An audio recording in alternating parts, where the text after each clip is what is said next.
So this is a picture of the edge of the universe. That is a picture of the edge of the visible universe. We can't ever see farther than that. It's not possible. Why? Well, because there's no light coming from beyond that point. Why? Because the universe is expanding.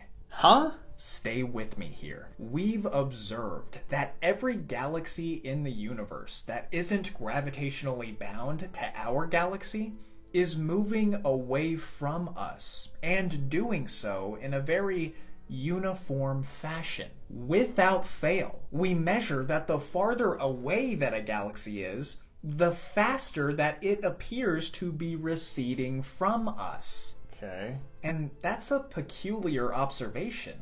I mean, a relationship that reliably linear is consistent with and really only makes sense if the galaxies themselves aren't actually moving, but rather the space between them is in some sense growing. What? I don't get it. Well, here's an analogy.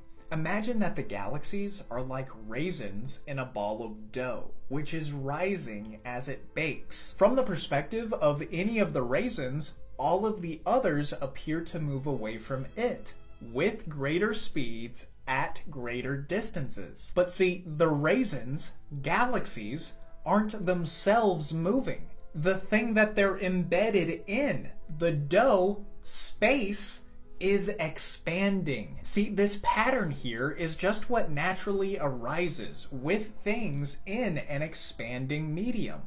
Okay, but how could space expand? Well, it certainly isn't intuitive, but evidently, space itself is not just some static entity, but rather it is dynamic. You see, the crux of Einstein's general theory of relativity is that what we observe and experience as gravity is nothing more than the curvature of space, or more precisely, space-time.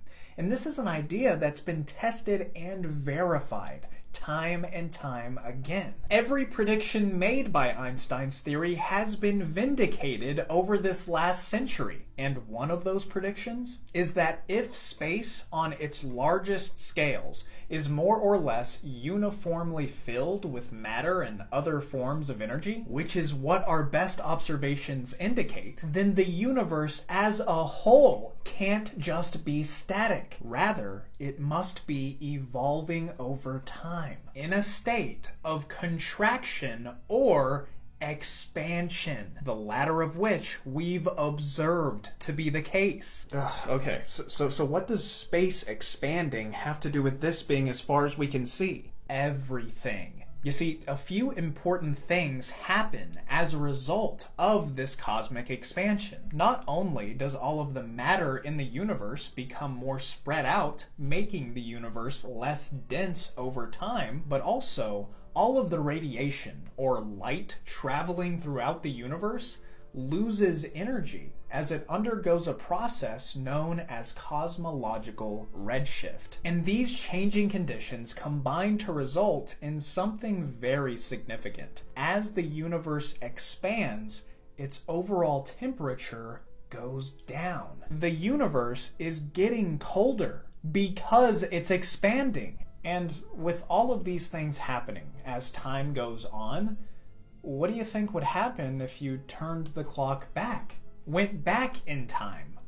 It would all go backwards, reverse? Yeah, if you were to rewind the universe, not only would everything in it become younger and therefore less evolved, but the expansion would reverse back into a contraction, right? So the universe must have been denser and denser the younger that it was, with all of the matter and radiation in it becoming more tightly packed and energetic, meaning that the universe's overall temperature must have been higher and higher. And all of these trends would just continue the farther back in time you go, until you would inevitably reach a point in the distant past where the universe would be so blazingly hot that atoms couldn't have even existed. Because at temperatures high enough, Protons and electrons can't hold on to each other. So what you're left with is just a universe filled with unattached charged particles,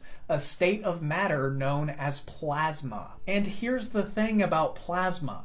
Light can't move through it. Not efficiently anyway, because photons, particles of light, scatter off of charged particles. And if plasma is literally everywhere, light can't go anywhere. It's trapped, endlessly bouncing around. And if light can't travel, you can't see anything. Therefore, the universe in its earliest years must have been entirely opaque, shrouded in a thick plasma fog. Okay, alright, dude, I'm sorry. How do we know that any of that is true? Well, because we can see it. What do you mean?